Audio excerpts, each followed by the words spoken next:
Hey, it's me, the Old Humble guy. I've been gone for a while because my computer bricked. Um, and when my computer bricked, I lost uh, all of my setups for OBS, which sucked a lot. Yeah, I'm not gonna lie. And I've had to set up everything in my new computer, which is also good because I can new things. But there's a couple of new things that are happening with the stream that weren't happening before. I've got a new camera, a new setup entirely with the computer, but I've also got new like wiring and stuff that I hadn't had before. I've had to redo how I've wired everything, is what I'm trying to say. So all that's different. I've got to. I'm still figuring everything out. I don't have the harnesses that I had before, adapting everything to the computer. I have lost my AdTwins ad. I don't know where it's at. It's on a SD card. I have a backup of it on the SD card. I had it on my old computer in my hard drive, but the old hard drive is completely bricked. Something updating the BIOS in the background, and then it lost power in the middle of a BIOS update, and then the BitLocker warning came on, and I don't know what my BitLocker code was because Microsoft set it up without me knowing what it was, and I never printed it out or saved it or anything like that. So I'm the dum-dum, lost my old computer, got me a new computer, what I've been talking about doing for months now, getting the new computer. This should be a more stable platform for me to stream on, so I should have a higher quality stream going out. But this really is shaking off all the rust and dust from the old system, setting up the new system, making sure we can do everything. We're going to skip over the word from our sponsor that I normally do, and then just go straight to bottling the whiskey. We're bottling up straight whiskey today. I should have enough corks to finish the run, and then I'm going to need to get new corks for my next run. And probably new labels for the next run, too, because I'm running low on labels. Should be just about at the end of this run of labels, which is exciting because this is the next set of labels to get conformed to the new system. So without any further ado, we're going to get this cracking. I am the Old Humble guy. This is the Old Humble Distilling Company. We are doing another day in the life. Those are my stills in the background. This is really my operating floor. I'm at the bottling station of our operating floor, and let's go. All right. Let me rearrange the camera here. I'm a little bit less skittish, I think that's the proper word, about moving the camera than I had been in the past, because with this new setup, I'm not really worried, with the new computer rather, I'm not really worried about everything going to shit if I jostle it too much. Cheers to chat. Cheers to everybody involved and everybody lurking. All right, so what we have over here is my bottling machine. Every 27.03 seconds, I produce 4 bottles of whiskey.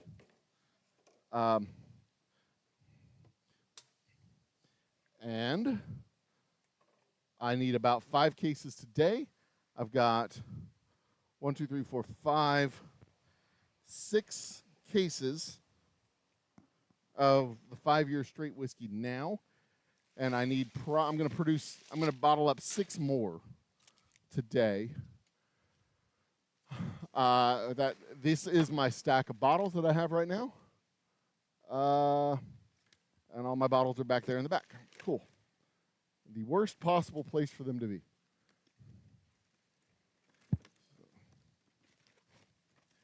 So let's get to them. I've said before, and I will say again, nothing we do at the Old Humble Distilling Company comes easy. I am a one-man operation. I do have a sales guy that I have recently hired, the fantastically talented Robert Mungle. I want to say his name's Robert L. Mungle, but I don't think his middle name starts with an L. It would be awesome if his name was Lucius, Robert Lucius Mungle, but I don't think that's his name. Because that's a very southern name. He is from Beaumont or Pasadena. Pasadena or Beaumont? I think it might be Pasadena. But I need to gather up 6 cases of bottles, which at a stack of 6 will be at 6 rows, at 6 deep. That'll be 12 rows. Usually I stack up 10 rows. Let's get this stuff over here where it belongs. Yeah, it looks like we're good on corks. Just barely good on corks, though.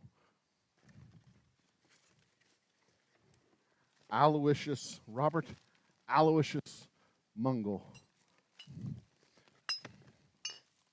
I'm pretty sure that's not his middle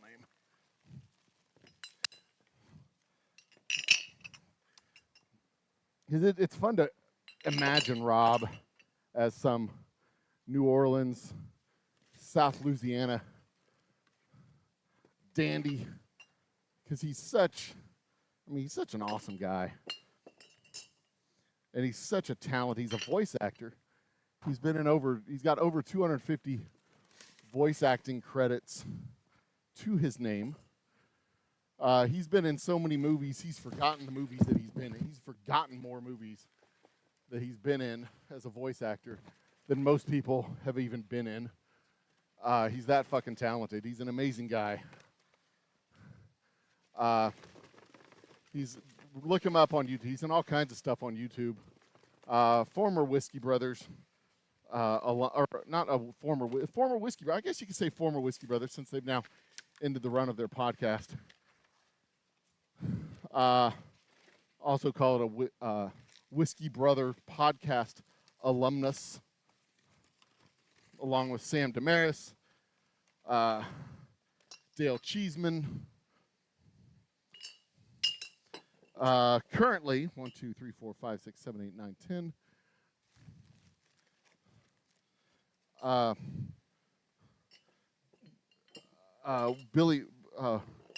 Jerry Wayne Longmire. You can find him on the Wrecking Yard podcast currently. He also does Truck Astrology on YouTube and Facebook. I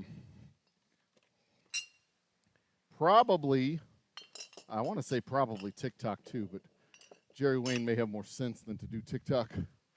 Not sure. I hope he has more sense than to do TikTok.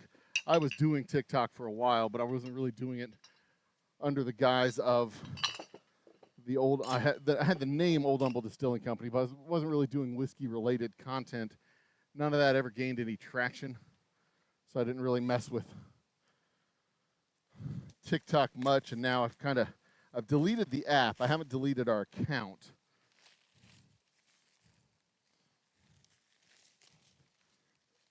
I have 1,000 subs over there, but I never really tried to monetize any of that content.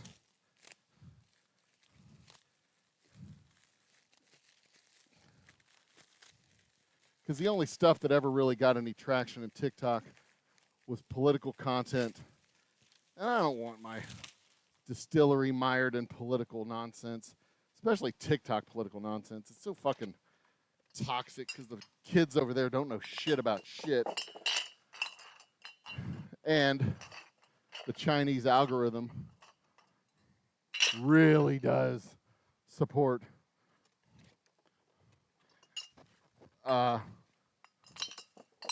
Chinese algorithmic biases, I think.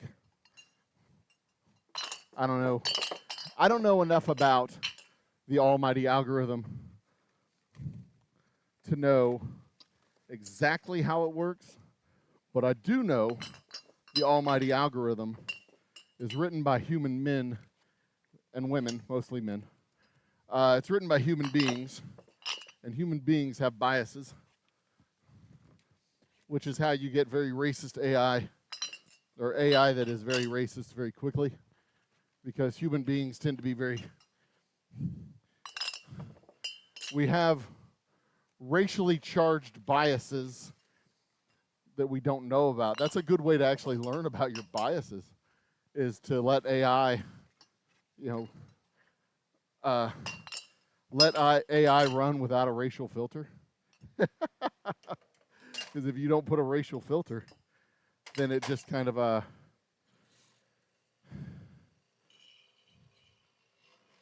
runs without a bias, or runs without a filter. Without a filter, obviously. And if AI runs without a filter and it gets very racist, then it kind of reveals your subtle and suppressed racial biases. They've done that with automated loan approval stuff, where they plug in their presumed data up front, their criteria, and then they test for the outcome to see if it's a truly neutral, non-biased criteria. And what has happened in the past is they plug in the criteria to their neutral algorithmic loan approval systems or whatever. And then their neutral algorithmic loan approval systems tend to be biased in favor of certain racial characteristics.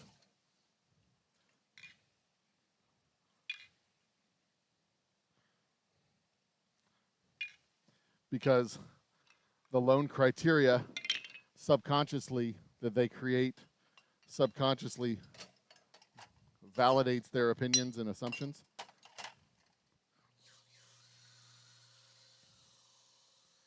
Go figure. When racist people write, well, when subconsciously, I'm not even talking like overt, it wasn't like intended. They didn't like write stuff and say, hey, we're going to exclude Asians and blacks. They just wrote an algorithm to approve loans.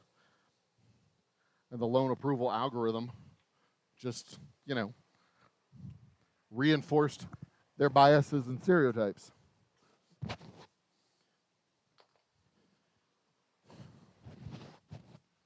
Because not for nothing, people have biases and stereotypes. That's how people function.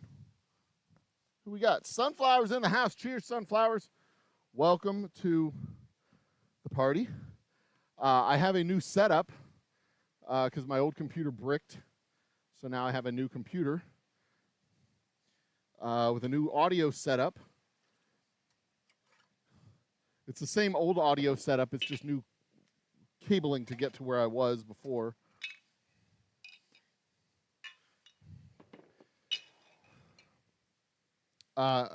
Same old video setup, just again new cabling to get to where I was before. A new processor. I am not working on a landline. I am working off of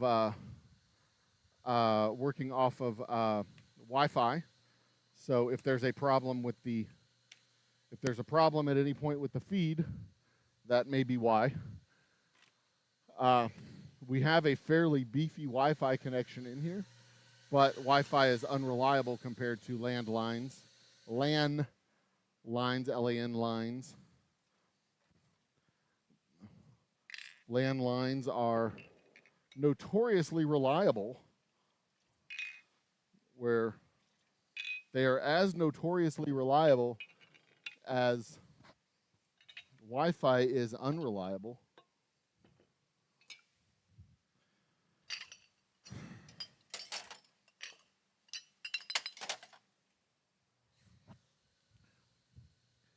What do you want to talk about? Because I got off on this tangent about AI because I was talking about the AI, the TikTok AI. We're not on TikTok. Actually, no, I got off on this tangent because I was talking about Whiskey Brothers.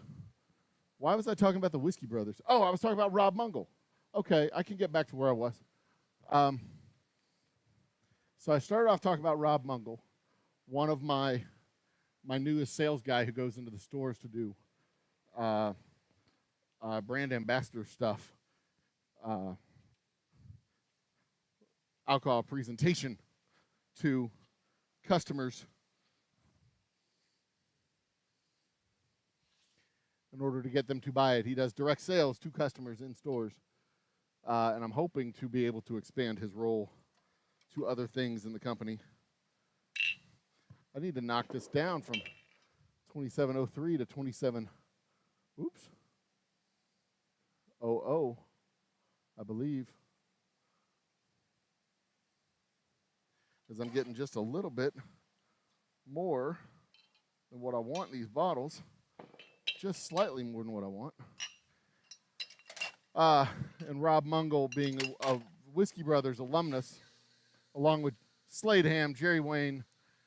These are the guys I know. Dale Cheeseman, John Westling, the lovely and talented clown stripper. What's her name? Hell, I forgot her name. I knew it. I was just thinking of it a minute ago.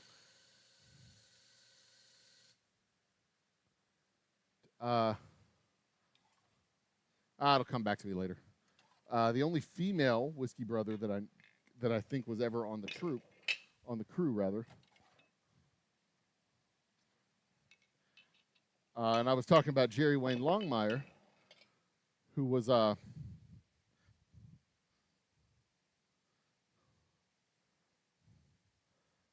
Las Vegas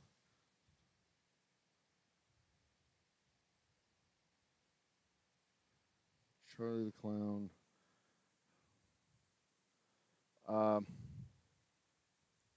What the hell was her name?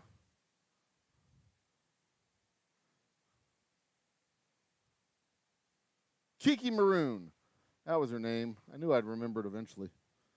No, I didn't actually successfully look up her name.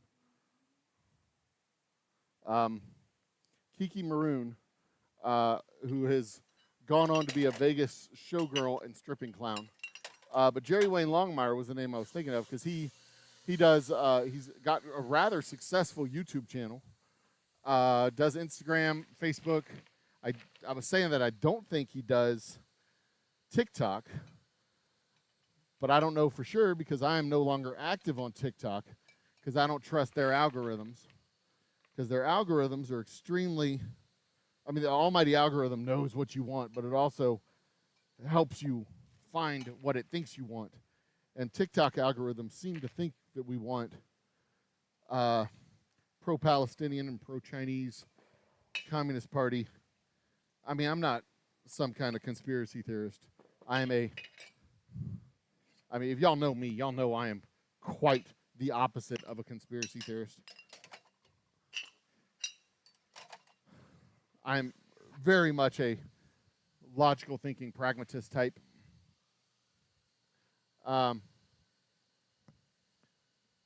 But the almighty algorithm is a real thing. It does exist. And we don't get the same news because of the almighty algorithm.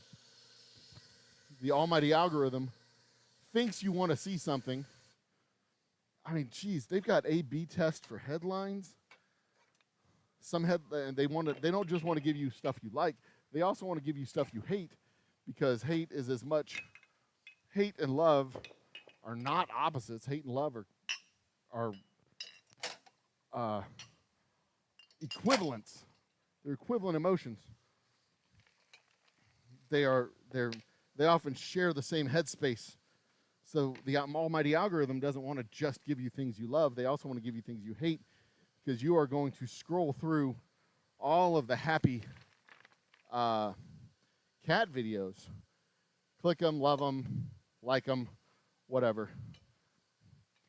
But when you come to a video you absolutely hate, you're also going to click that you hate it, but make a comment about how much you hate it, because you get that visceral reaction, right? And that's what the almighty algorithm wants.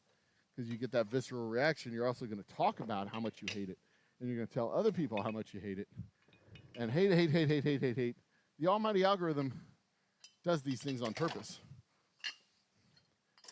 But to the extent that we don't even get the same news, even reputable news websites and reputable news content creators, they A/B test different headlines and titles and content and pictures to see what it is that you want. So even if we do agree fundamentally on basic principles, whether it be matters of the heart or matters of faith, matters of the soul, matters of the mind, if we agree on things fundamentally, we may not be getting, God, I didn't even think I'd be talking about this today. We may not be even getting the same news articles. Or if we are getting the same news articles, we're not getting the same headlines. Because, again, the almighty algorithm can slice us and cut us and divvy us down into population segments of one. Oh, I'm hungry. I forgot to eat lunch before I came here. Damn it. Oh, well. And then they can advertise to us on the segments of one. I mean, obviously, a segment of one is going to be inefficient. They want to be able to send out multiple ads all at once, or ads to multiple people all at once, large segments. But they can. They can absolutely fine-tune a marketing segment down to just Martin or just Christina. And that's why it's really important to talk to people. Be human and talk to people. That's why I like doing lives, because you can get into chat and actually interact with humans that way. TikTok is fun, Sunflowers. It can be fun. I mean, I'm very happy that the algorithm knows that I like chicks with boobs and bikinis and, short dresses. And I'm glad the algorithm knows that I like that, because the algorithm will feed me that shit all day long, and I will just gobble it up. But the last thing I really need or want is some 19-year-old child trying to educate me about the horrors that Israel is doing in Palestine. I know about the horrors that Israel is doing in Palestine. But here's the fun fact about that. Your vote is not going to change the horrors of what Israel is doing in Palestine. There's not a scenario where you will cast a vote for a president that will stop the horrors being perpetuated in Palestine. There's nothing, it's literally not something we can do anything about. And it's not that, we shouldn't talk about it, we shouldn't hear about it, we shouldn't know about it. We absolutely should. But there's also the horrors that Hamas is doing in Palestine. There's the horrors that Hamas has attempted to do in Israel. And Israel's not blameless by any stretch. By any stretch. I mean, you don't want to blame the victim for the perpetrator's actions. So you don't blame Palestine for Israel's actions. You blame Israel for Israel's actions. But you also don't blame Israel for Palestine's actions, because, Hamas did what Hamas did. But there comes a point where the occupation becomes a self-fulfilling prophecy.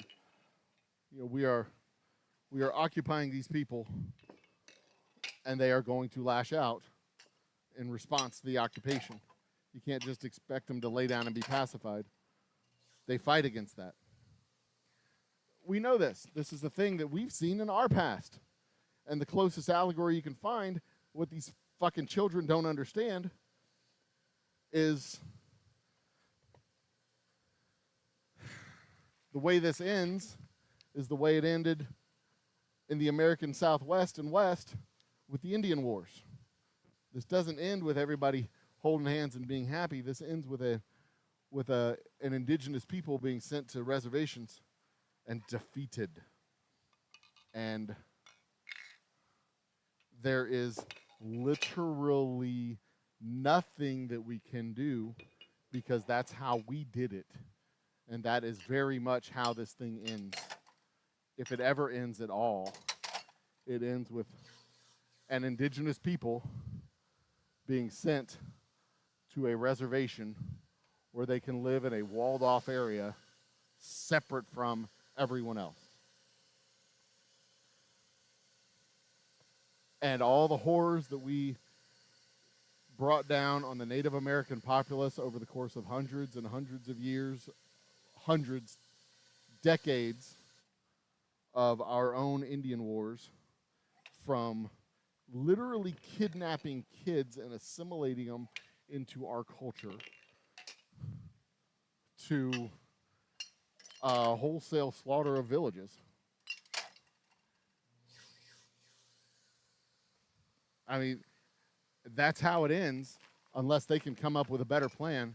And there is not a circumstance where a vote cast for the president of a war tribe in the United States is going to change that. Kamala Harris is not a pro-Palestinian president. Donald Trump is not a pro-Palestinian president. Joe Biden is not a pro-Palestinian president. There isn't one. Partly because we're so freaking terrified that a Palestine, a thriving Palestinian state as it exists today, we're so terrified that that becomes a breeding ground, a foothold for Iranian operations into Israel.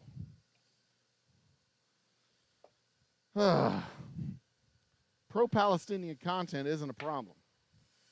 It's a bunch of fucking 19-year-old and 20-year-olds who think they know shit when they don't know shit, trying to make content and be edgy, be what's the word I'm looking for? Provocative. They're not. They just sound like a bunch of fucking middle schoolers writing a history paper on a book that they read for a week. They don't know what they're talking about.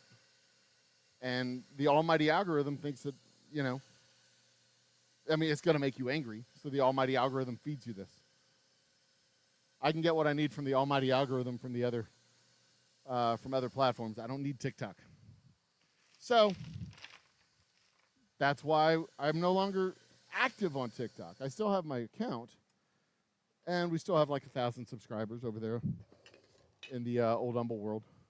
But whiskey content just doesn't get hardly any traction. And I don't want to talk politics. Not on TikTok. Because those fucking kids don't know anything. But they think they do, which is delightful.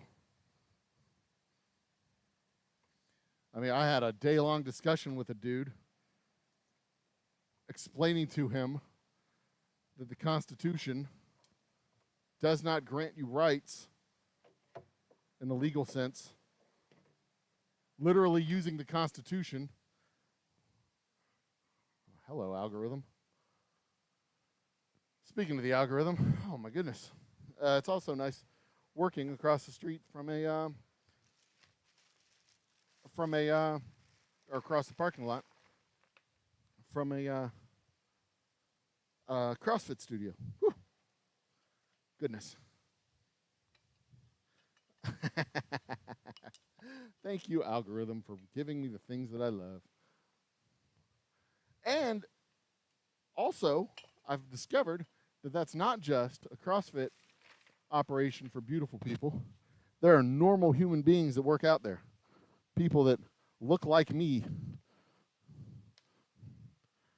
which is fantastic, because that means I might have myself a gym to work out at as soon as I have a couple of pennies to rub together. So next step in the process. Oh, y'all can't see. It's whited out. The glare blocks out what's going on out there. Next step in the process, if y'all have seen this before, is corking the bottles, pressing the corks down, and then sealing the bottles. I work fast on this because as they warm up, they will degasify. They will release gases, and those corks will start to separate out, and I don't want that to happen. So I try to work pretty quick, Pushing everything down as hard and as far as it'll go.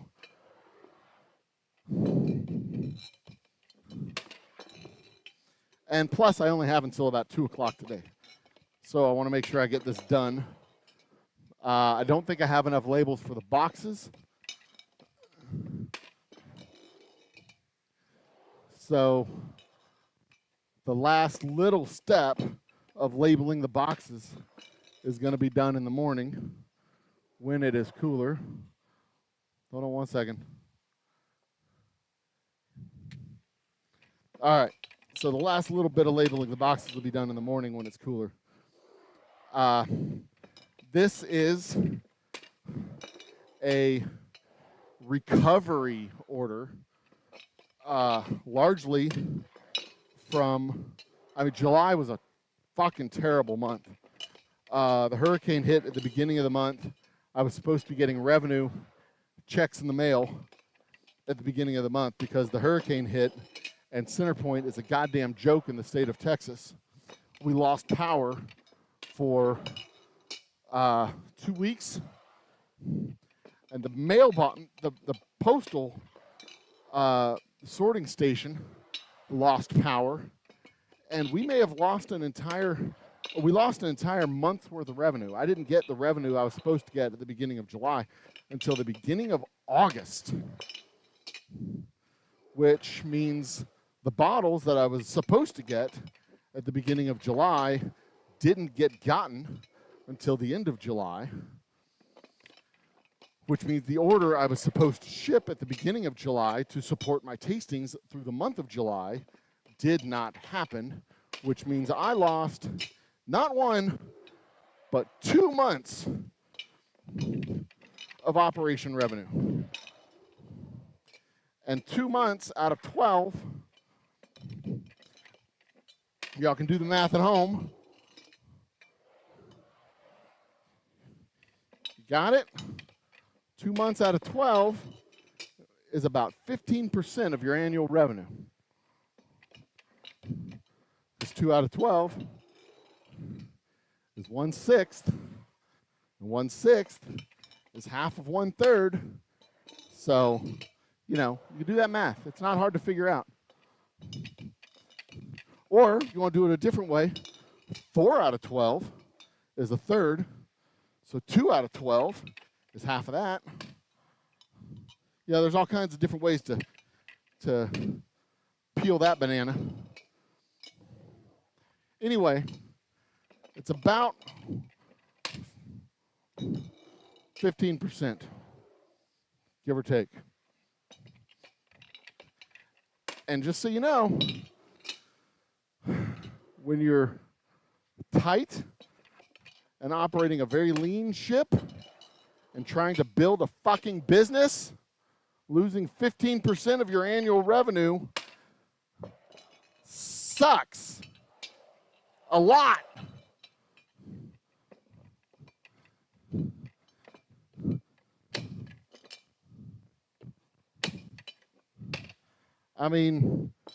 Think about it.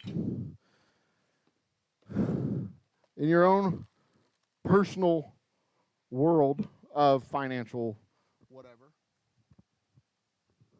if you make, let's say $60,000, $30,000, 15% of that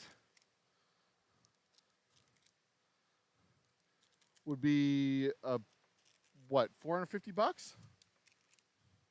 No. 15% of $30,000 would be $4,500. Just, don't get $4,000 or just write a check for $4,500 and throw it in the fireplace. Don't throw it in the fireplace because then you didn't actually spend the money. Take $4,500 out of the bank. Oh, you don't have $4,500 in the bank? Yeah, exactly. Neither do we. Been a tough couple of months. But this is a recovery batch to recover a lot of that. So I should be able to get this stuff up, out the door, And in the meantime, I'm going to be focusing a lot of energy on the tasting room, recovering some of the funds, building up towards what will be the fourth quarter in the tasting room, which should be a very big quarter. Should be able to have a bunch of traffic coming into the tasting room, bunch of operations. We'll likely open the distillery, the tasting room, from 2 to 6 every day. Over the course of the last 4 months of the year, 3 or 4 months of the year. Certainly late September. What you got? Oh, sunflowers bailed. But yeah, it's been a tough couple of months. It's been a real tough couple of months. Because this batch is going to go out the door hopefully tomorrow or Wednesday. And most of it's going to go up to Dallas. Got a few of these cases over here that are going to go out to Dallas if they even pick them up.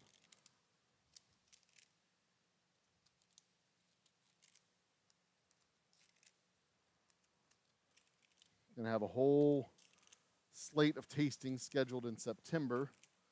And then I'll probably shut the tastings party down for the second half of the year in favor of tasting room operations.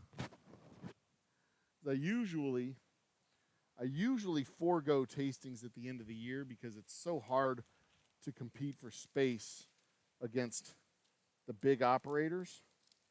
You know, they come in with guns blazing, proverbially speaking. I need to put a glove on.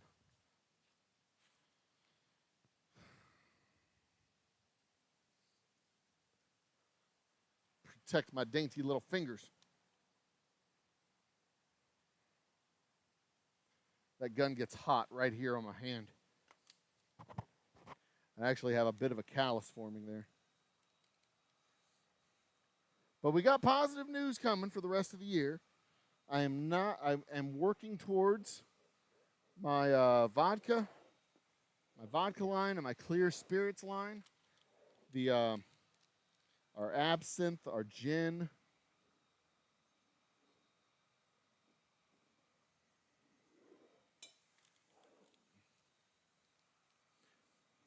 And our vodka.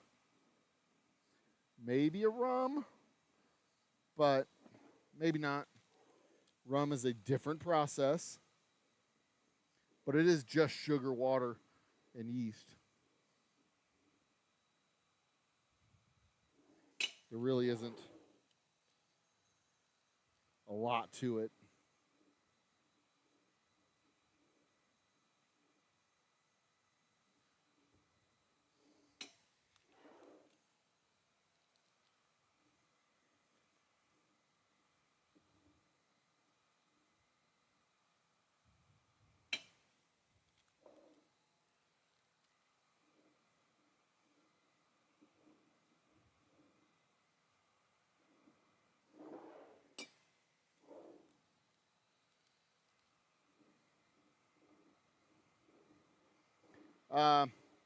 Sorry, I just kind of faded out there in my own brain.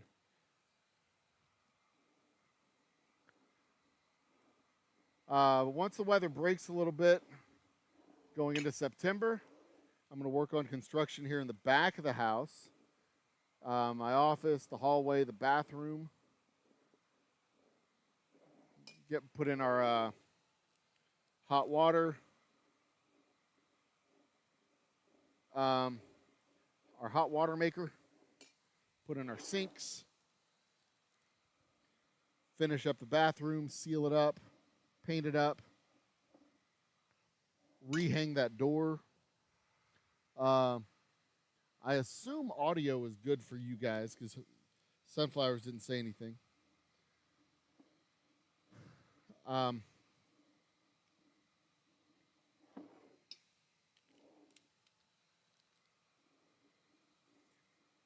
And then I'll be returning to the Pandemic Studio with our happy hours. I've got a couple of shows teed up that we're working on. Got a show on the Mandela Effect, because that was actually a very fun conversation I had with my kid, oddly enough, about what it is and why it is. It's not what most people think it is, because most people don't know what it is. Most people think it's some kind of mystical, silly, stupid crap, but it's not. It's just bad marketing and mass delusion. I am looking for my bandana, my other bandana. I thought I left it back here.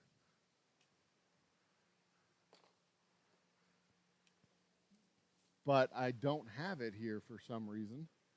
I thought I had it here in the shop.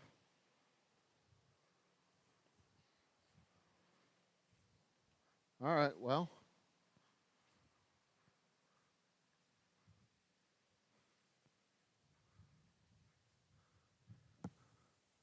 I'm going to move this fan a little bit closer because it's uncomfortably hot. Not like, it's just like hot because there's no air circulating.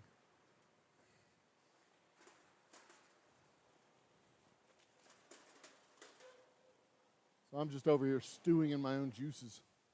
I know, gross. Tough. Too bad, boys. That's just too damn bad.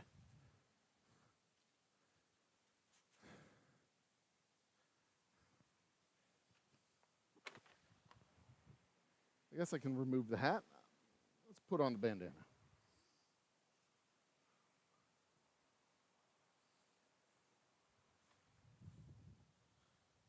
I bet it's in my car.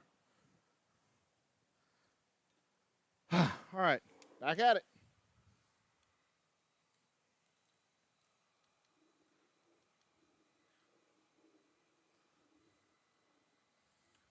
It's tough being a fat guy in the summer, I tell you.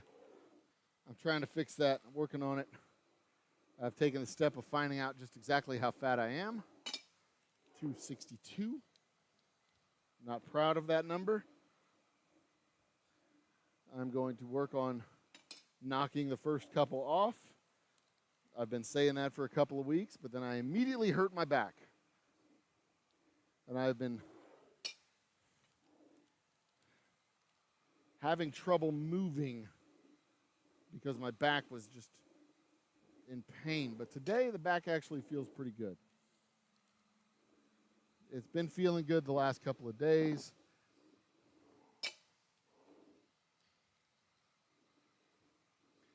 And I'm feeling very strong and healthy for the first time in a couple of weeks.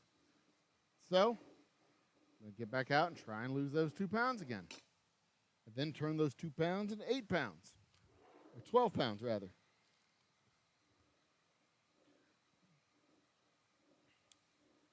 So, by the end of the year, the hope is to be below 250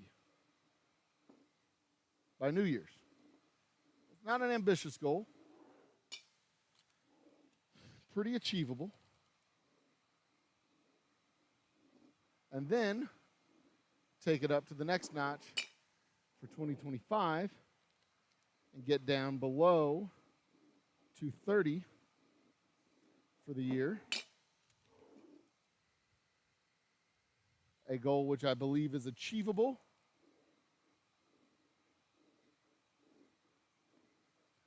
So much so that I think that that is a unreasonably easy goal to set. But as I've done with my YouTube channel goals, I expect I will meet and pass that goal by June. My goal for this year was to hit 4,000 subscribers. I am floating right now around 4,200. I thought I would keep the momentum up and hit 5,000 by the end of August, but for some reason, the month of August, I have gotten almost no subscribers. But that's okay. I'm okay with that. I'll set 6,000 as my 2025 goal. Or 5,000 as my 2025 goal. Maybe 6. It's only 1,800 subscribers. I'll set that as my 2025 goal. And then, I'll start work. I'm as of right now, I'm working towards that. My 2026 weight loss goal for 2026. 2026 is going to be back to 200. I'll be in my 50s, and I should be the healthiest I will have been since my 30s. That is a admirable and remarkable goal to shoot for. But it starts with these first 2 pounds.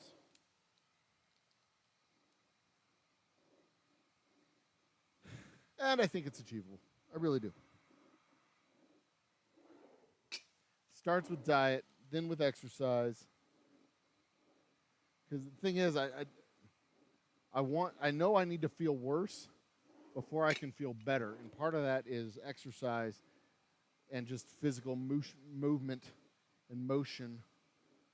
Because I know if I get out there and I start riding my bike, my back's going to hurt, my knees are going to hurt, my hips are going to hurt, my shoulders are going to hurt. But the thing is, right now, all that stuff hurts anyway. It's just going to hurt on my terms. And then I've got content that I want to work on because I've got the new computer. I'll be able to set up a recording studio, a proper recording studio in my office. I'm going to clean out the office. I've got wood planks that I'm going to put down for the flooring in the office and in the dining room.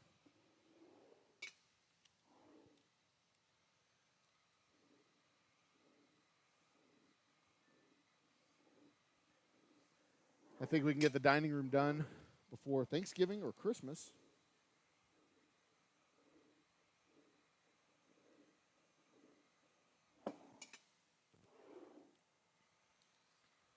The challenge is cleaning that place out. The room is full of just junk and garbage and accumulated trash. Same with my office. It's full of junk and garbage and accumulated trash.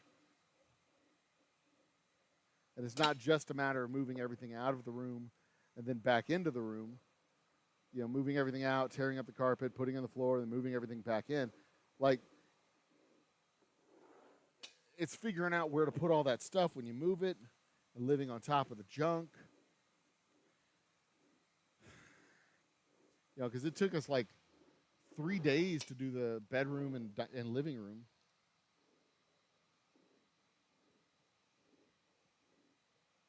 On the other hand, you know, once you get into a rhythm, it goes pretty quick. And those rooms aren't as combined. They're about the size of the living room. So, I don't know if I want a wood floor I want a wood floor in my office. But I'm probably going to have to put down a carpet for it to be a good recording studio. I do have a new lighting rig.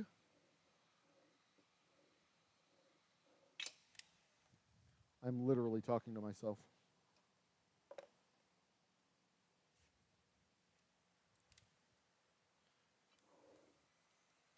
But it looks like audio's good. Let me see if audio is really good. Do we have audio? Audio sounds good. I think it's fine. Let me look over here at my levels. Yeah, it could be better. Let me see if I can juice it up a little bit. 10. Does that help? That help? That help? Testing, testing, testing, testing. I think that does it. That's maxed out volume. Okay. I mean, let me know if it's too quiet. Because I may have to like actually put in a sound mixer, an audio mixer to bring sound in. It's going down a really long XLR cable to get into the system. I can do stuff about that. In fact, I am going to do something about that. No, I'm not going to mess with it right now. It is what it is. It just is what it is. It's fine.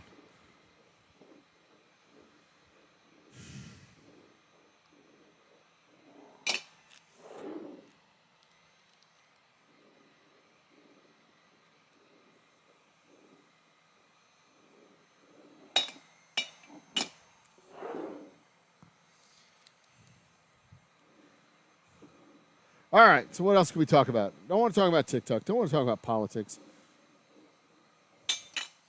Although I guess the Democratic National Convention is starting this week, so there's that. I'm probably going to check it out tonight. I think Biden is supposed to talk tonight.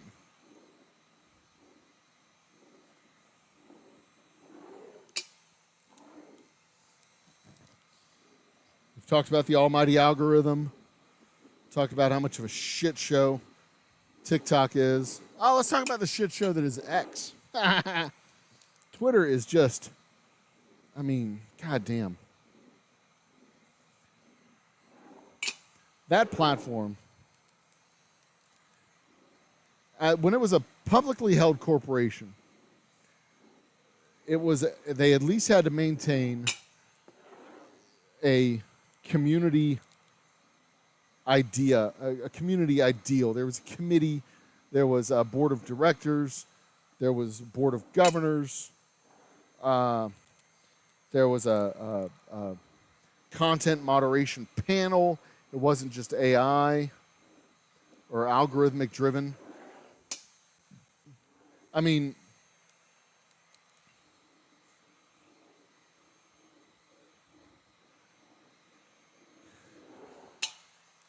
it wasn't great, but it is so much worse of just this dystopian shithole. Although, on the other hand, I did collect about a dozen great memes this morning and last night that I'll be repeating and propagating throughout the known verse.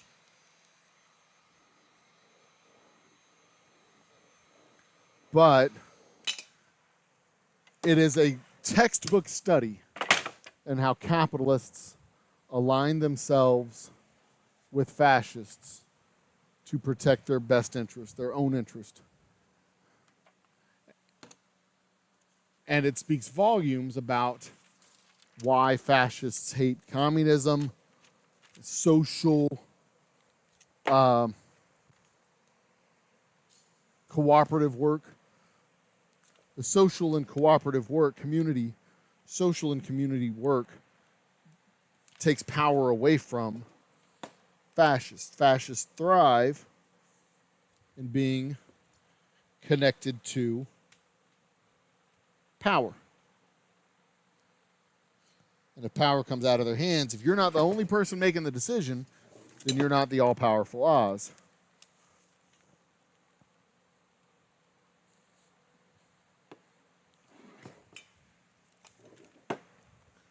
And you may be able to make better decisions by yourself without running them through a committee.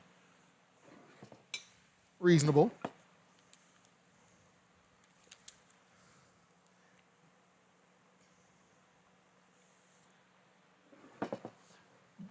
But the benefit of a committee is that you're not likely to make a big mistake.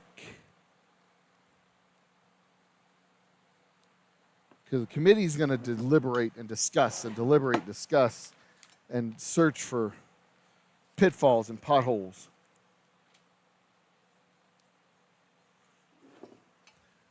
The Challenger disaster being a very good example of the failure of a committee when you get into groupthink and committees defending themselves and nobody wants to say the bad thing. That we should not do this thing because everybody wants to do this thing. So everybody's, that's a fine example of the failure of a committee. But when it comes to business decisions, not doing the thing, sometimes you avoid the big win. But in the business world, very rarely does the opportunity for a big win come around. 99% of the time, the big win is done by another company, and you buy that company. Small companies innovate. Large companies buy small companies.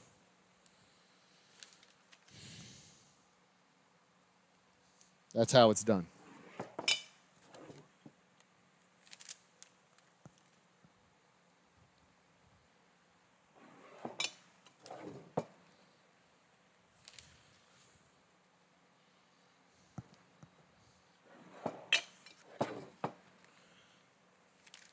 And committees, because usually the big innovation requires system-wide changes across the company.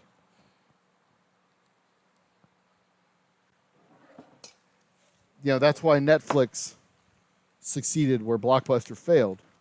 Because for Blockbuster to do what Netflix was doing successfully, Blockbuster was going to have to unload all of their physical locations. And because of the credit crisis, they couldn't do it. The financial crisis back in, when was it, 2008? Whenever that was. They simply couldn't do it. Financing and funding dried up. They just simply could not be nimble enough to refinance their stores and get out of what they were doing. Everybody thinks that Blockbuster died because Netflix killed them. Blockbuster died because they could not refinance their debt. They got humped. Because they were moving in the direction of what Netflix was doing, but Netflix was already doing it. Because Netflix didn't have stores. They started with mail order CDs. All they had were rented warehouse space and fulfillment centers that they could get a set of CDs to you or DVDs to you in the course of 2 days. Right now, what I'm doing right now, I've sealed the bottles. I've corked the bottles and sealed the bottles. Right now what we're doing is putting the back labels on the bottles. That is the back label for our straight whiskey, silver and shiny. We will likely be replacing these back labels with the next order with purple back labels, bringing all of our labels into conformity with the new the new design paradigm. Not changing the content of the bottle or the label, but changing the color. And style of the label.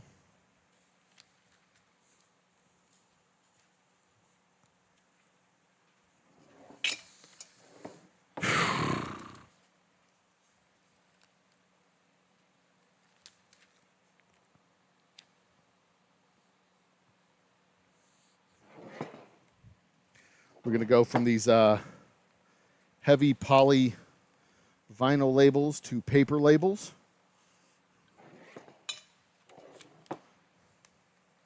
I should have put the front labels on first.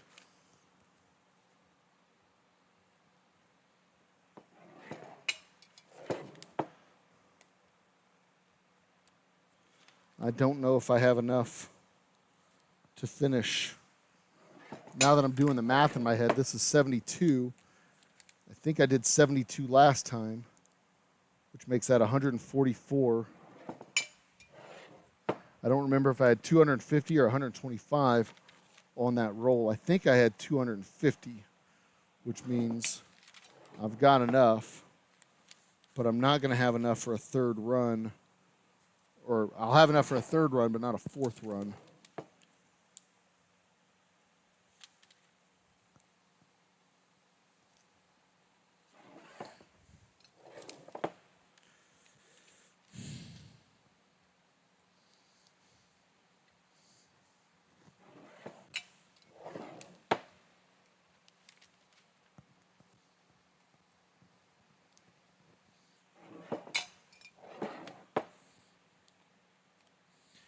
Oh, so hungry. I didn't eat lunch yesterday, it occurred to me. I had some watermelon.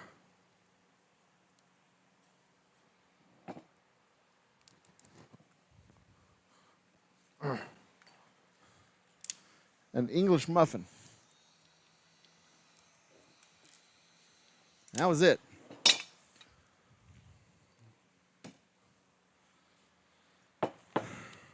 But I am trying to lose a couple of pounds real quick.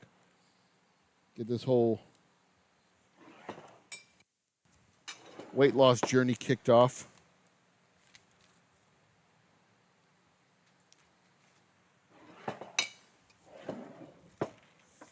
It's 12:30. I have someplace to be at 3:45. So I should have this done and taken care of. And plenty of time to grab some food on the way home. I don't want to grab anything heavy.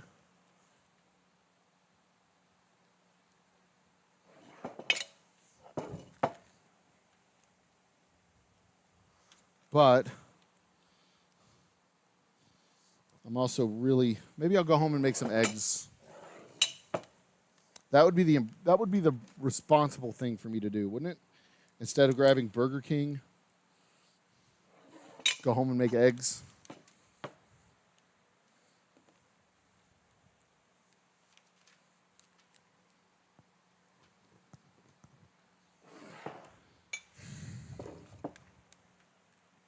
I haven't had a bottling party in a while either, because I've been doing smaller batches of 5 and 6 cases.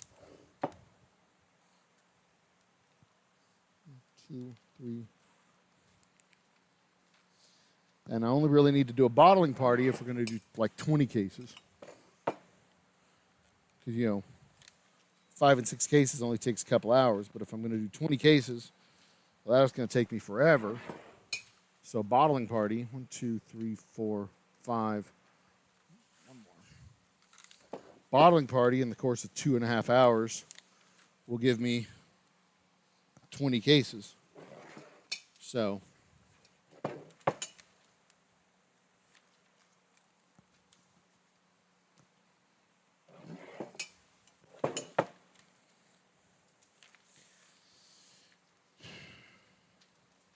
efficient use of time when I have a big order or a big production. Plus, it's good. It's good marketing for the distillery. People like coming and doing little volunteer jobs like that, especially when they get free whiskey out of it.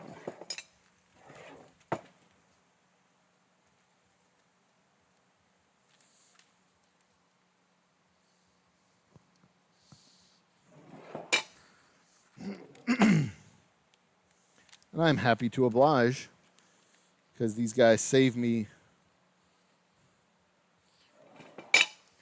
Jesus,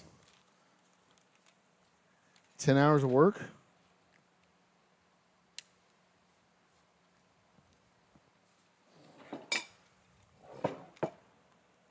And all it cost me is like 5 bottles of whiskey.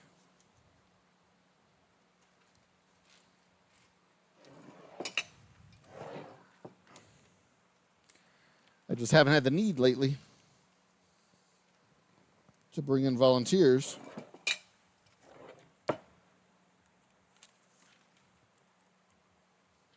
I keep the workload manageable.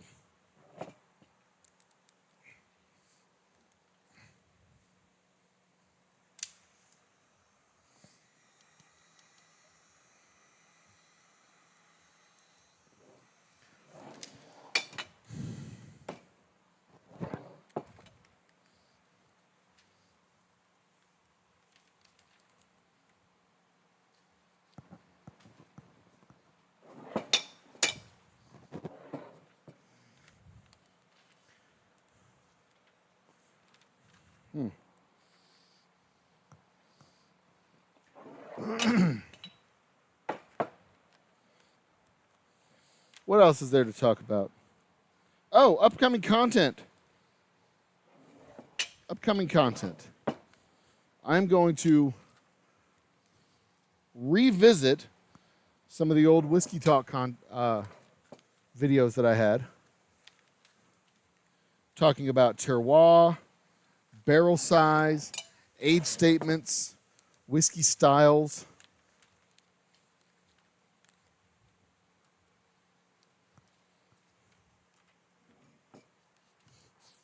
Whiskey definitions, frequently asked questions. There's one frequently asked question that I get, like literally every time I do a presentation. What's the difference between bourbon and whiskey? Excuse me. Do y'all make scotch?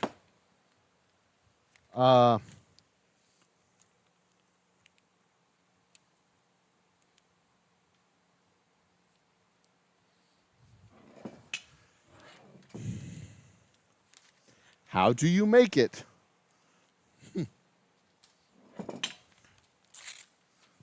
That's actually a fairly easy one to answer.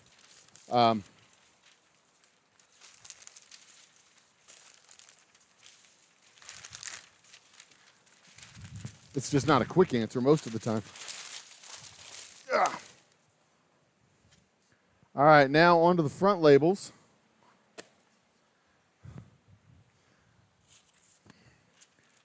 Yeah, I should have enough. I should have plenty. Forgot to do my quality control check.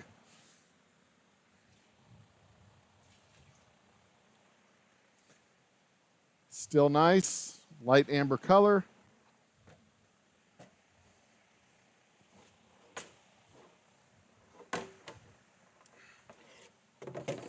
Tastes like a dream.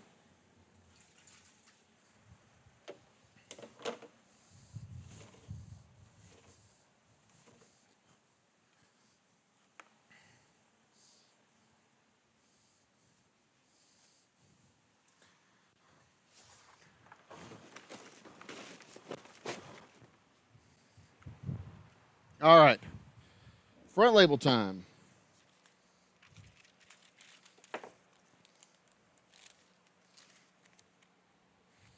And I line up the top of my oil derrick with the neck of my bottle. And we have a perfectly centered label.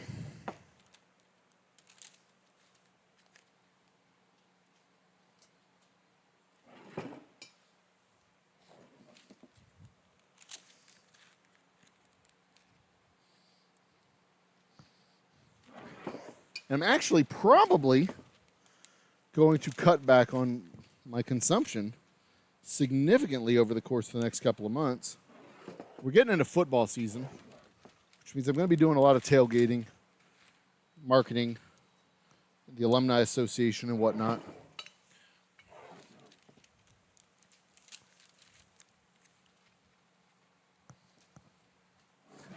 And see, that's another thing that swaps out in the fall. It's cooler, so I can do more outside events.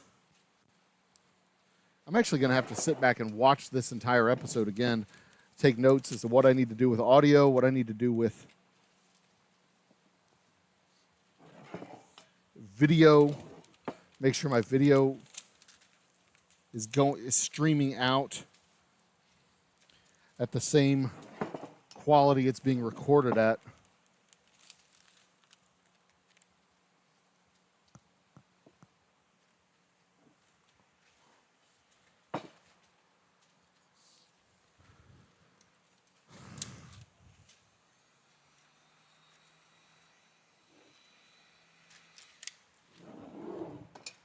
I believe I'm recording at 1080, so I need to make sure I'm streaming at 1080.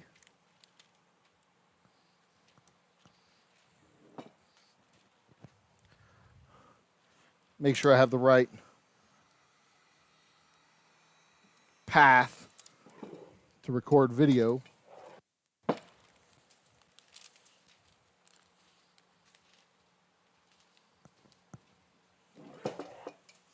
One, two, 3 cases lined up.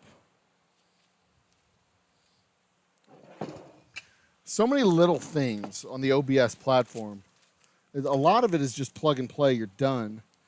But getting it set up again for the first time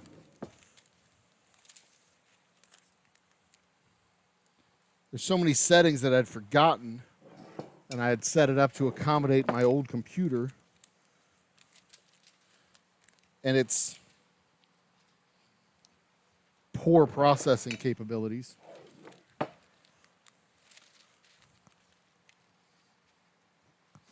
This computer seems to have much better processing capacity, which is good.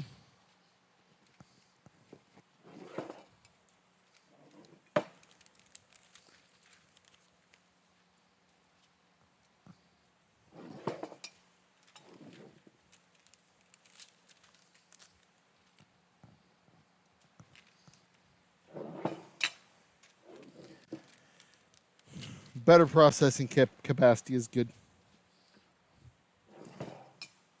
I may be able to do more StreamYard stuff with forums of people.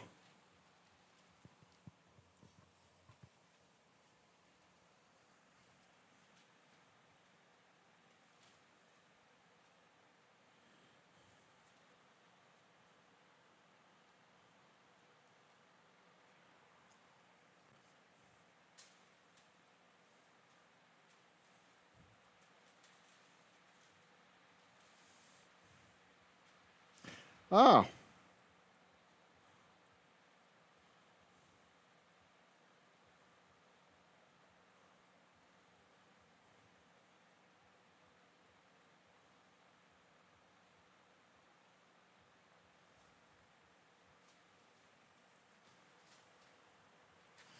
The place where I go tutor kids just told me I didn't have to come in if I didn't want to. And I told him I'm not pretty enough to just go and stand around. I'm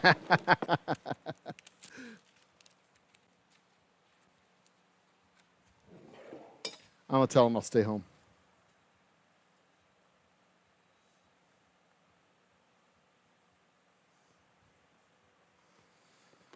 I mean, honestly, I could use the extra pocket change. The extra. I mean, who wouldn't want an extra couple $100, right? Or 50 or so. It's only 3 hours. It's like $50.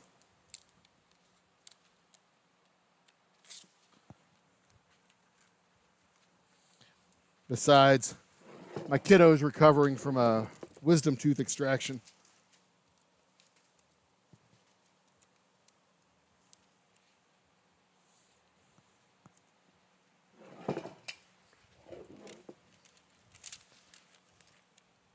She just said I'd make a good bouncer. Little does she know, I actually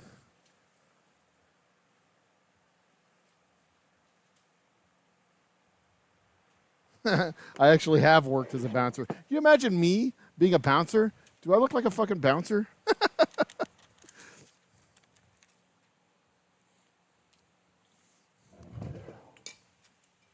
See, the thing about being a bouncer, 1, 2, 3, that's 4 cases. What most people don't realize is bouncers don't actually have to do anything most of the time, because just the physical presence of another person, especially someone who's an actual bouncer who's, you know, big and intimidating looking, that's all it really takes. You don't actually have to do anything to control a crowd most of the time.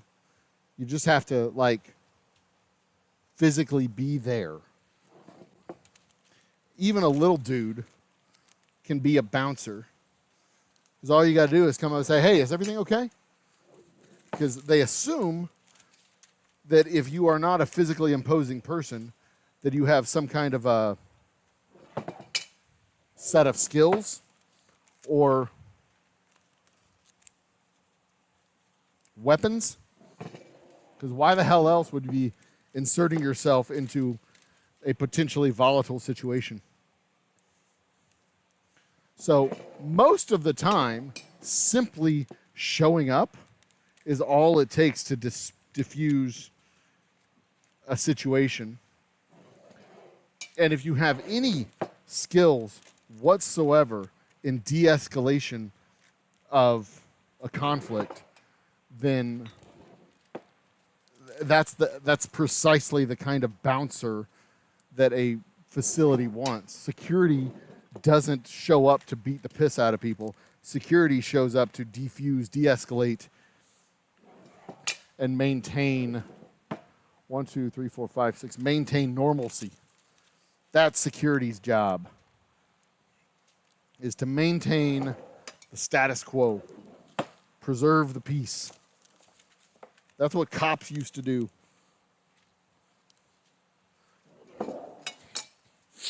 Before it became, pacification of a population.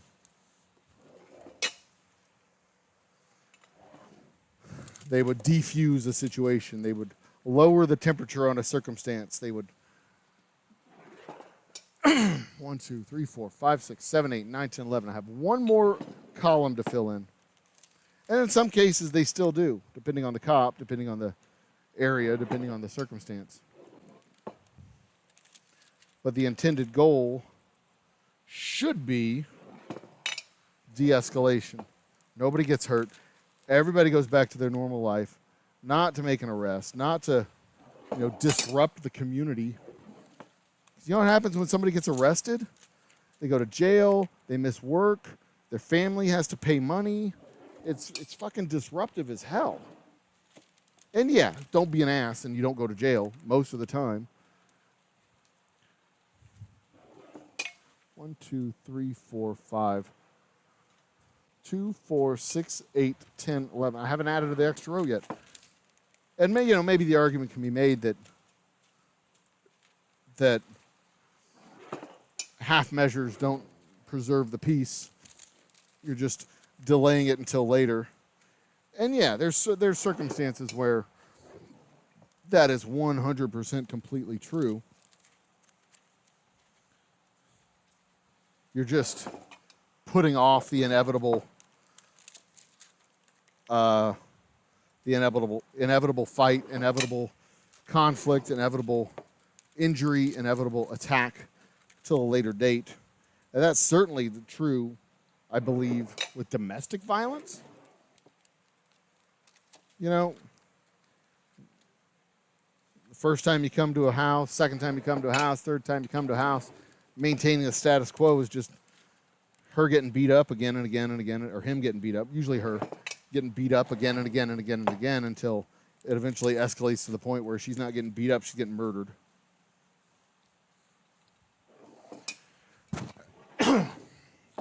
And that's not cool, to say the very least. Hey, thanks for understatement, old humble guy. My superpowers are stating the obvious and understating.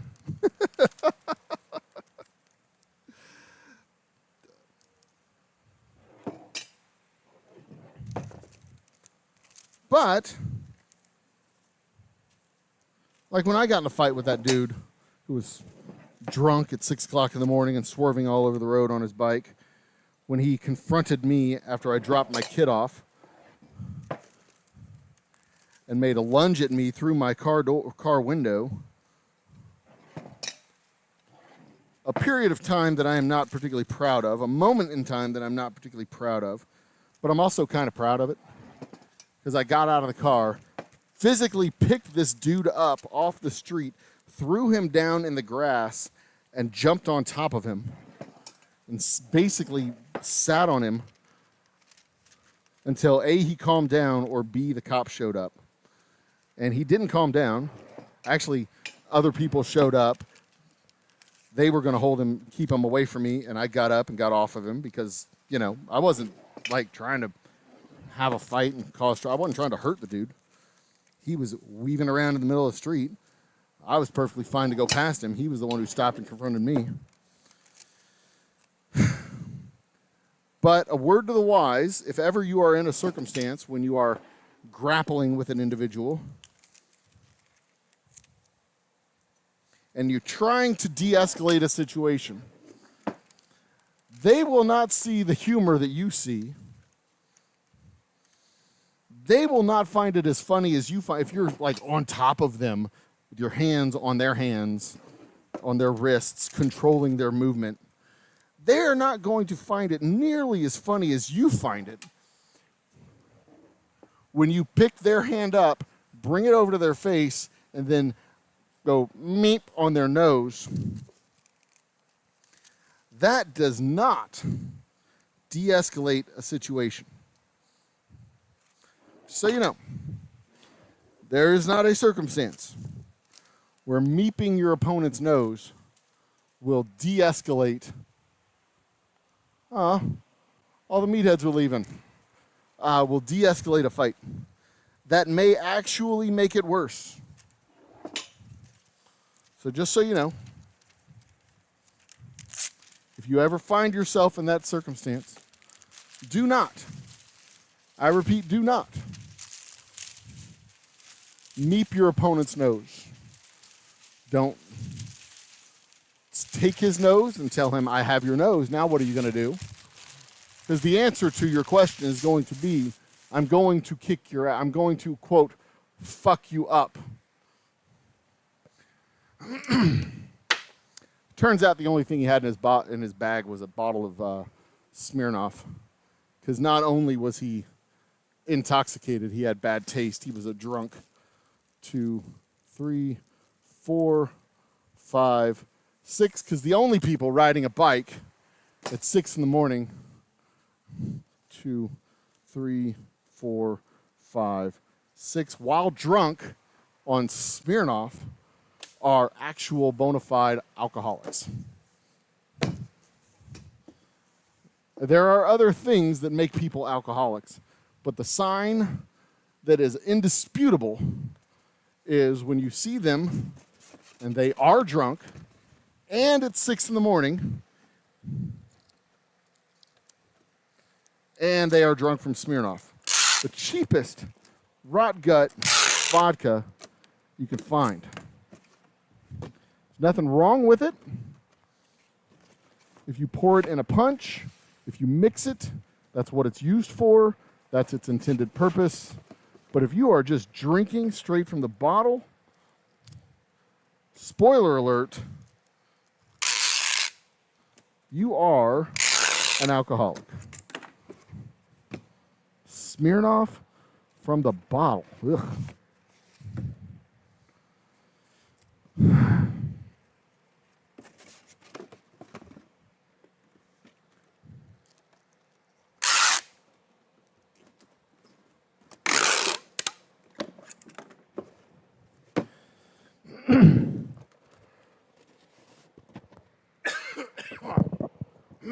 Excuse me.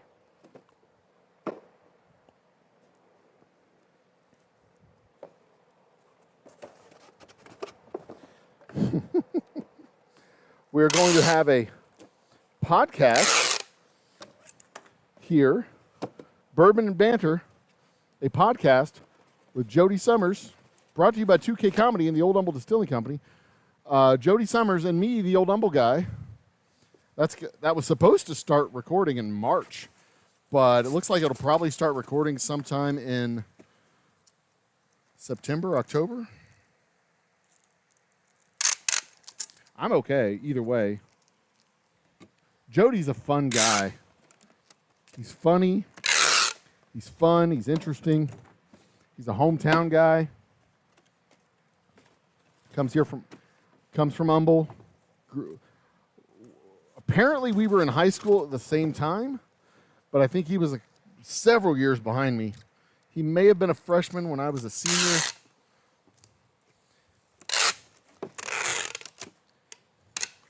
He may have been a freshman when I was a senior in college.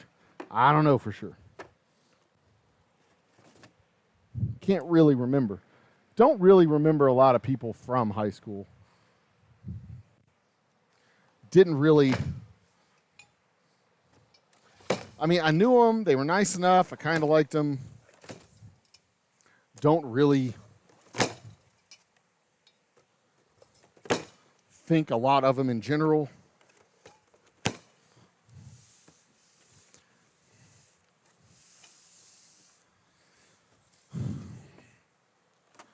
Some of them were cool guys, gals. But I really didn't stay in touch after high school.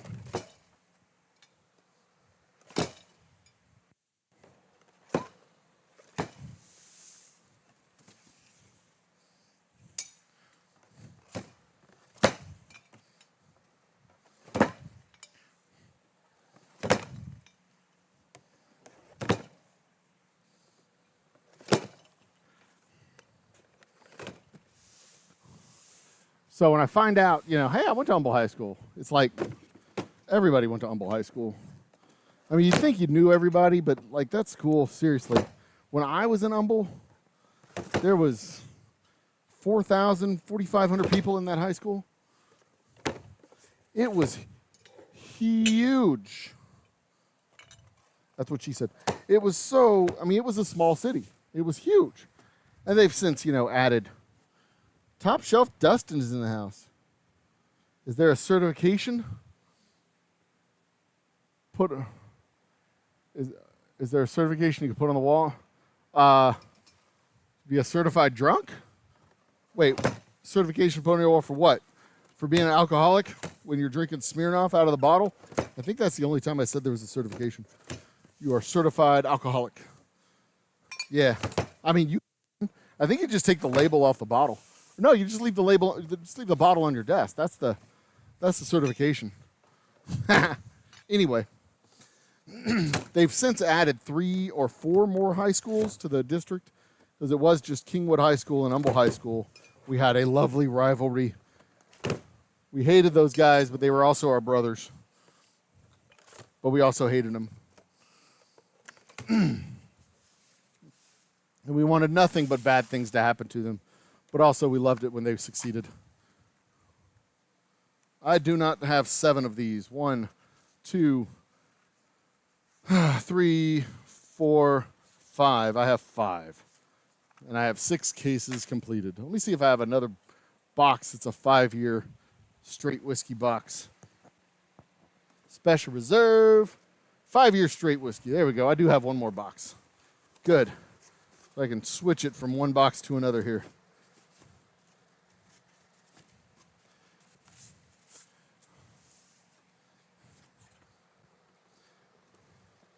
Little man from Brazil, 6 foot tall and full of muscle.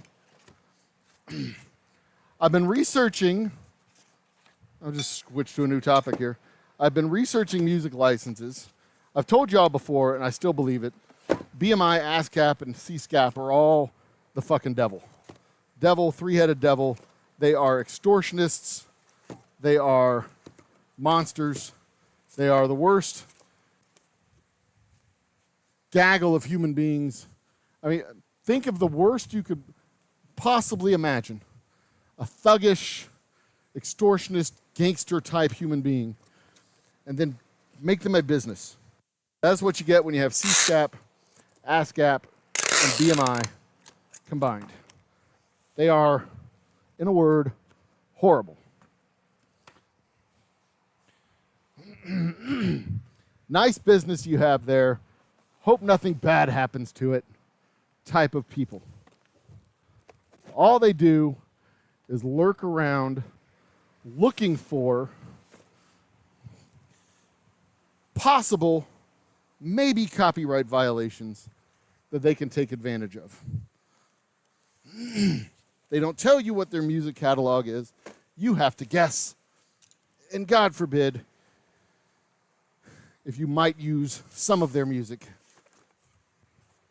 Or, you know, might even think about using some of that. Now, you don't actually use it, but you might think about it. It doesn't matter if people came to you for other reasons. You're not charging people to listen to the music. That's not the point of your operation.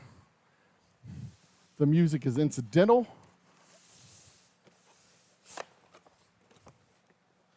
You might make an extra couple $100 a week if they stick around and drink an extra couple of drinks.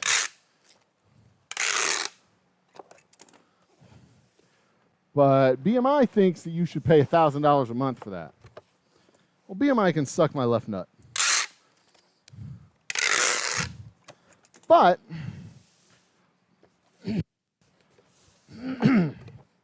it is entirely possible that because of the size of my establishment and the fact that I do not charge people to listen to the music directly,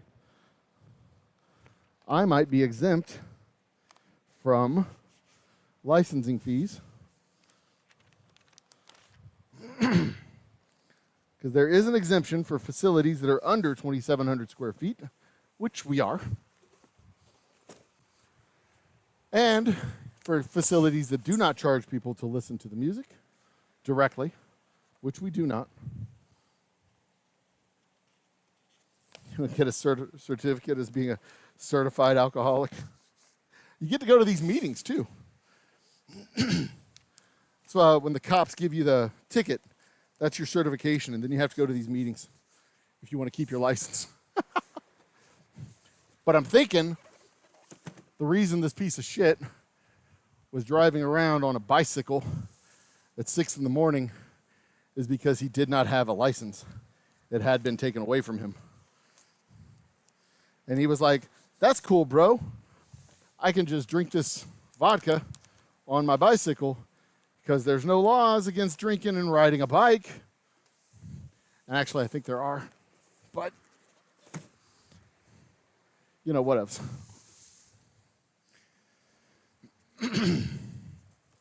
And he said that I come from the land down under. I was thinking the other day, I really, really enjoyed the Australian opening ceremonies when they were down in Sydney. I don't know why I was thinking that the other day, but I really, really did. They did Waltzing Matilda, Tie Me Kangaroo Down, and Come From the Land Down Under. A couple other songs, too. It was like Australia's greatest hits. It was really cool. There we go. What's the time on that? 2 hours? Started at 11:30. No, an hour and a half. Damn. It was a DUI, and they said fuck it and kept driving. I've had an Uber Eats order come to me according to the app on a bike. It was not on a bike. Yeah, that's how it goes. That's how it goes sometimes. Okay, so I'm going to need new corks. I'm running out of corks. I'm going to need more of these. I'm going to need more of these. Probably have one more set of 60 or 70 bottles I can run through there. But the good news is I probably have 10 cases left in here, so I'm probably going to need more of those before I finish this barrel. But I got plenty of rye, plenty of Boomtown, plenty of Special Reserve, and those are going to be the next things. I'm going to test out my lighting setup in the household studio, the pandemic studio. Back to the host cam. I look good with a bandana. Maybe I'll go full pirate. Wear a bandana all the time. Go full pirate. Get a red, just like sashes. Scarves, that's the word I was looking for. Go full scarf. Let me get my post-work cocktail real quick. Let me see if I can find a good bottle of... I got a couple of them over here at the bar. You can't see it because I'm in the other room now. Oh, you know what? I'll probably be able to link up my phone for a remote video setup now. Now that I have the new computer, I may be able to set up my phone as a remote camera so I can just switch over to the virtual cam or remote cam or whatever it's called and actually give a proper tour of the distillery. Maybe. We'll see. I don't know. All right. So today we did 6 more cases of straight whiskey. Most of that stuff is going to go up to Dallas. The 12 cases of straight whiskey. We got a bunch of cases of Special Reserve. A couple of those are going to go up to Dallas. I believe my distributor is empty on rye. Or maybe they have rye. I can't remember. But we've pretty much reached all of our minimum quotas for the stores that we're going to, except for the ones in Dallas and Bandera. San Antonio, the Bandera store in San Antonio, which is good because now I can throttle back. Cheers to you fine folks. May your whiskey be neat and your women be dirty. Cheers. So that means I can throttle back on the tastings and focus on the tasting room a little bit more. And I think in 2025, we're gonna have these seasons where we hit the tastings hard in the stores, and then we come back into the tasting room work. And it might start off with tasting room work in the winter and spring, transition to the stores through the summer, and then in the fall and early winter, we'll transition back into tasting room work. So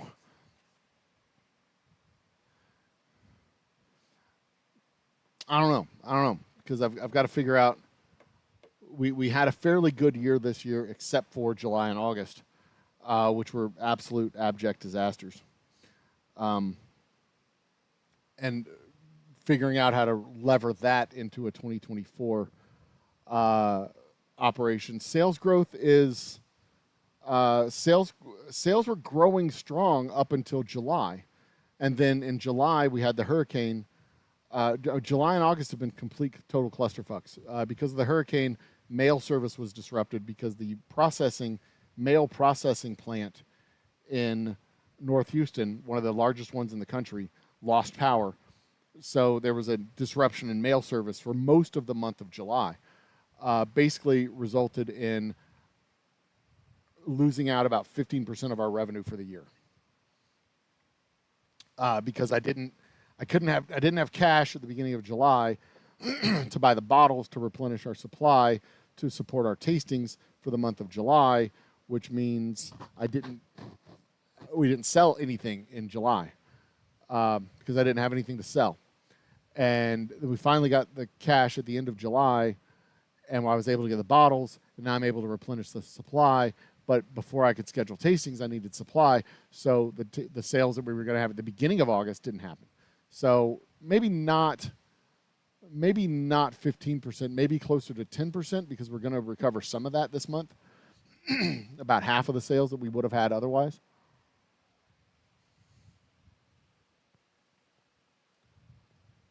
But goddamn,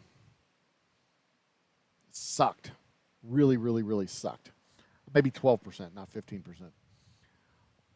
7 and half of that again. So yeah, between 10 and 12%. It was just it's a big crater in the middle of our balance sheet or income statement for the year. But sales growth is still progressively strong. We're selling more through the tasting room and stores than we had this time last year. So time for Shark Tank. Shark Tank doesn't like distilleries, man. I would love it. That'd be great. I know one of the guys on $1 Billion Buyer is Tillman Fertitta. What the fuck?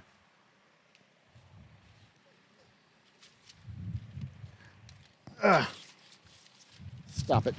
And Tillman Fertitta owns Landry's, and I don't need $1 billion purchase.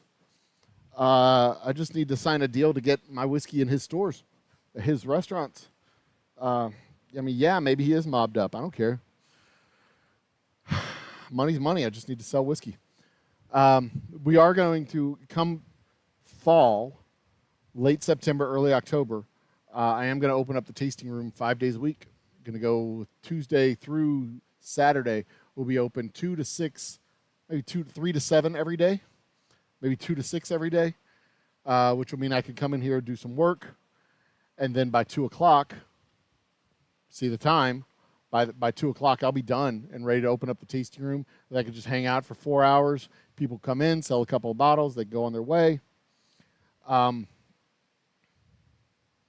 probably do that come October, and then I expect this, and then we can start doing special event nights, like maybe do a trivia night Thursday night. We'll be open 2 to 6 to the public, and then at 7 o'clock we're doing trivia, and once trivia is done, we'll be open till 8, 9, and then we'll wrap it up and go home. But if we have a small crowd of people here from 2 to 6. And it doesn't even need to be a small crowd. Just some people stopping in and doing what people do. That'd be fine.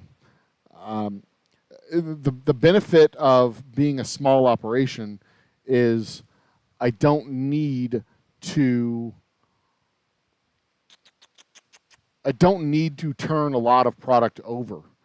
I don't need to do $50,000 a month. $6,000 a month is good. That's enough. If we're selling it through the tasting room, that's enough to pay rent, pay me, and put money aside to get more product every month. I'd be more comfortable with $8,000 to $10,000 a month. But minimum break even. It's not a huge. We don't have to be a huge operation. We don't have to be like Devil's River or Garrison Brothers or Still Austin. We're not paying investors back. I don't owe them money. I owe other people money. Credit cards and banks. But I don't need to be a $50 million operation. A $1 million operation would be fine. Hell, a $500,000 operation would be fine. And we're getting there. We're almost there. We're crossing. This year we will have crossed the threshold of profitability, which is a big improvement over last year and the year before. It's exciting. That's very exciting. But I'm going to wrap it up. It's been a solid couple hours, hour and a half, 2 hours. I'm going to wrap it up. I will be back in a couple of either tonight or tomorrow night maybe next week from the Pandemic Studio. Tomorrow night I have an event in downtown that I'm going to go check out to prospect it for coming to our distillery as a special event night. But I will be back live from the Pandemic Studio with a new lighting setup and new topics and new shows. And then we got some fresh shows that we're going to be recording, revisiting some of the old stuff that I did, but with the new rig, the new setup, the new computer, the new lighting, the background and everything updated for better tech. That said, thank you guys for coming and visiting. Thank you for the conversation. Thank you for listening to my ramblings. Thank you for seeing what's going on behind the scenes. This is how whiskey gets in bottles. This is what we do. We do it by hand. Other people do it on factory floors, and it's kind of boring. But as always, I appreciate your support. Come back and see us. Don't forget to shop oldhumblедistilling.com. I need to add to the bottom our text. Where's the text? Add existing, subscribe. That should be down here.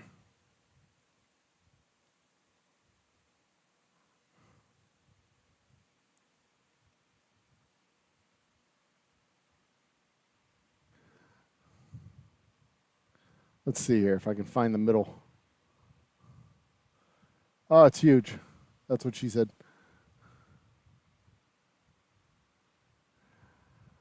There it is.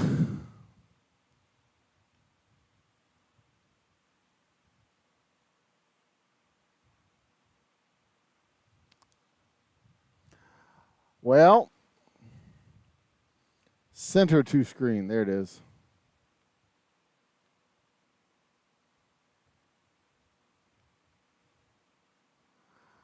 And let's put that over here. That should do it. We'll put that right there. There. Don't forget to subscribe and ring the bell. Do the things that YouTubers tell you to do. I'm a whiskey man who has a YouTube channel, not a YouTube man who has a whiskey channel. Don't forget to order your whiskey from oldhumblедistilling.com. It'll be delivered to your door. Yada, yada, yada. My apologies for the clunkiness of the website. I haven't cleaned it up yet because I don't know how to use WordPress. But I'm working on it. I'm learning a little bit at a time. Be awesome to each other. Cheers and good evening. Bye. Oh, I don't have a closing screen, do I? Well, we'll just do this one.